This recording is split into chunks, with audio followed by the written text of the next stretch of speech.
Hello guys, welcome to another video What It Takes to Be a Monarch, DaL X Fate, by PixyTokisaki14.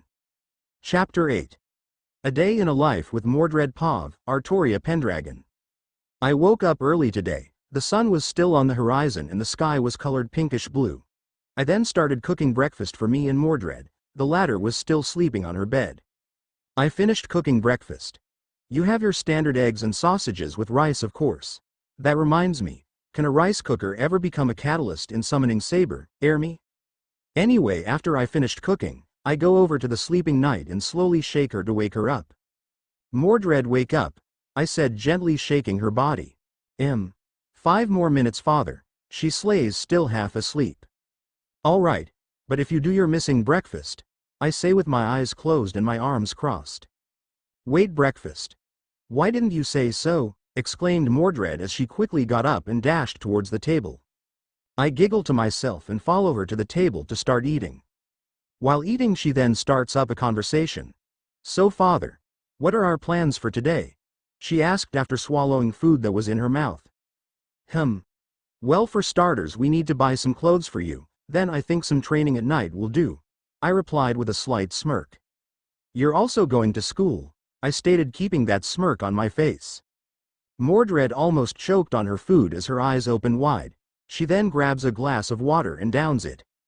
But father, I do not need to go to school, she exclaimed while putting down the glass of water. Oh, but I heard parents cook some of the best dishes for their children when they go to school, I said while still keeping the smirk on my face. Sigh. Fine. You win this time, father, she says with a hint of anger in her voice. Don't worry. I will be getting the male student uniform for you, I said while I continued to eat. All right then. My meals better be good then, father, she says while pouting. Her face is actually so cute when she does this. Okay then, I replied while continuing to eat, after which we took turns to wash in the showers. Mordred took her time, and by time I mean 25 minutes.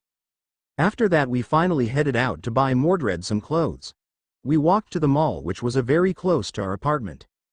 We're here, I said as I turn around to expect Mordred. But when I did saw said night Buet. She was picking a fight with a cat. She was on all fours chasing the cat around in circles, and when said cat goes to try and intimidate Mordred by raising its back, Mordred does the same and the cat tries to run away. Mordred, what are you doing?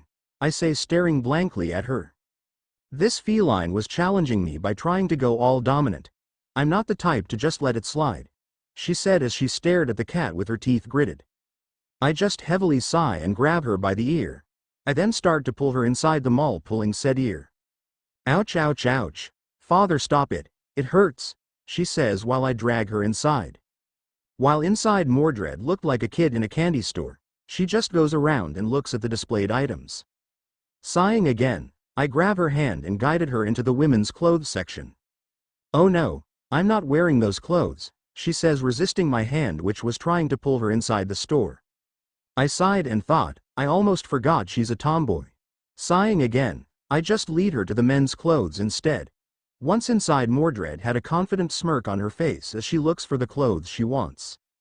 She picked up a couple of outfits and surprisingly she rushed into the changing room to try it out.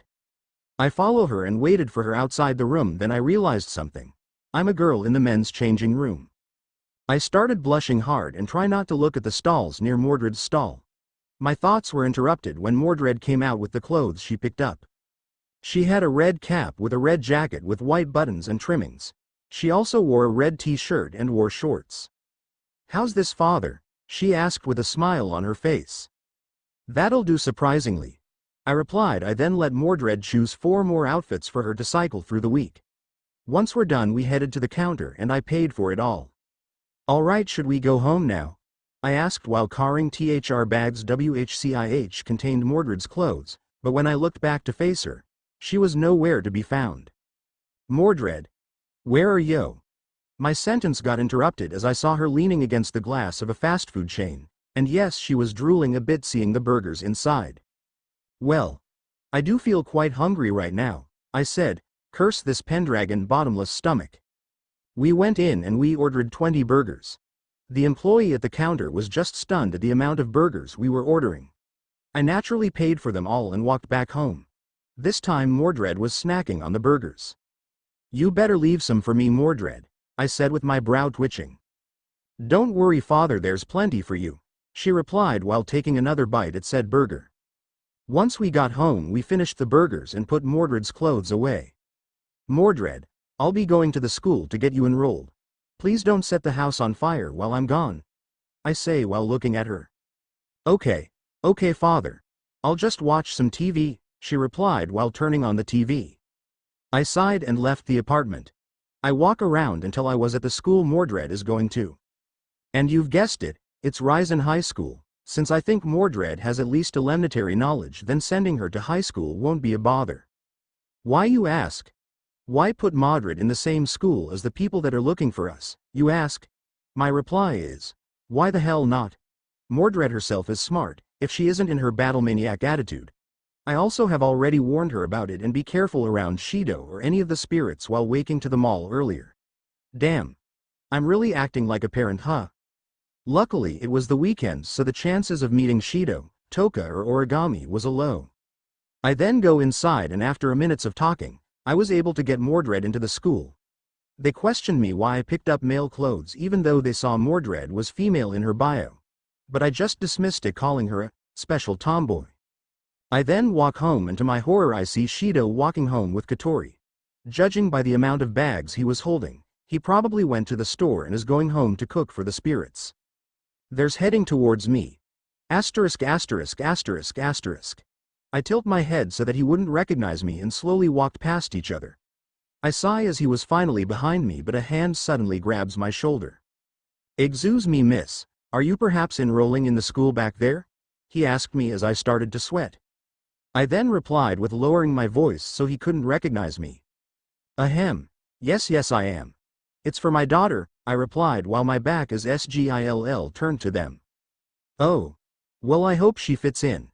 Our school is very friendly towards newcomers," he said, and I can tell he has that smile that made spirits fall for him. "Don't worry, she is a special type of student," I replied again. "I have to go now," I said, excusing myself. "All right then, I really hope to see your daughter in our school on Monday," he replied as he started walking again. I then slowly walked where he couldn't see me anymore. That was close. I say to myself. Wait, hang on. I checked the place where he touched my shoulder, and lo and behold, there is a bug there. Crafty little. Before I swore I crushed the bug and started walking home again. Pav. Katori Itsuka. That was less than Monarch, greater than alright. I had Shido plant a bug on her so we can track her movements, but she found out and we lost the signal. Did it work, Katori? Shido came closer and asked me. No, she was able to see right through and disabled it. I reply with a frustrated tone. Wait, she said she was enrolling her daughter into Risen, he said while grabbing his chin and thought. I am surprised as you. For all we know, that daughter she is talking about is a spirit. Wait, Katori. Is it possible that Saber is King Arthur?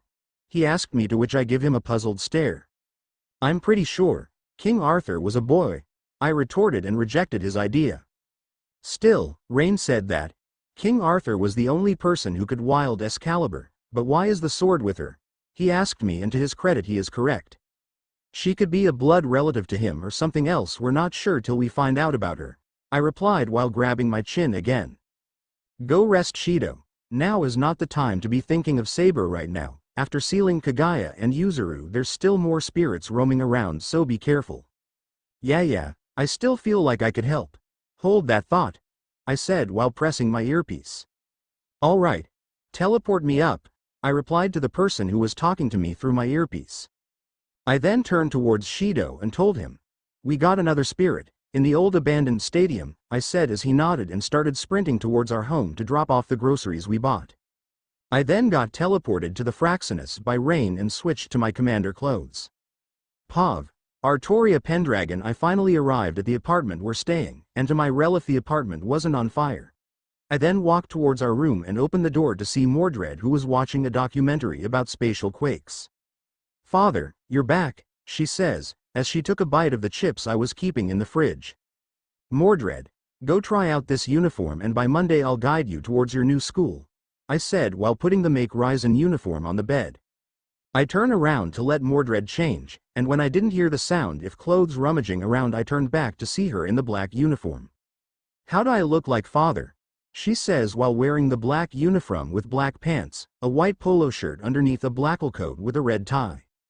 Just like a guy, I said while looking at her figure. Can I take it off now? Pants are starting to crawl, she says while trying to scratch her legs. All right, I said turning back around.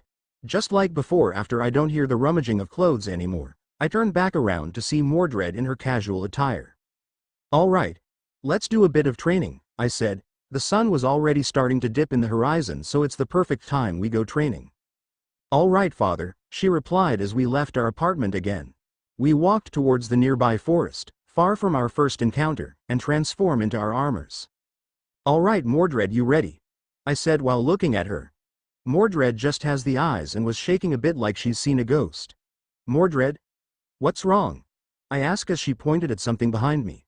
When I looked behind me, I saw my face. Different though, she had gray hair and blue eyes. She also held a spear with blue markings on it and wore an outfit that was black, blue and white. Wait a minute. Morgan.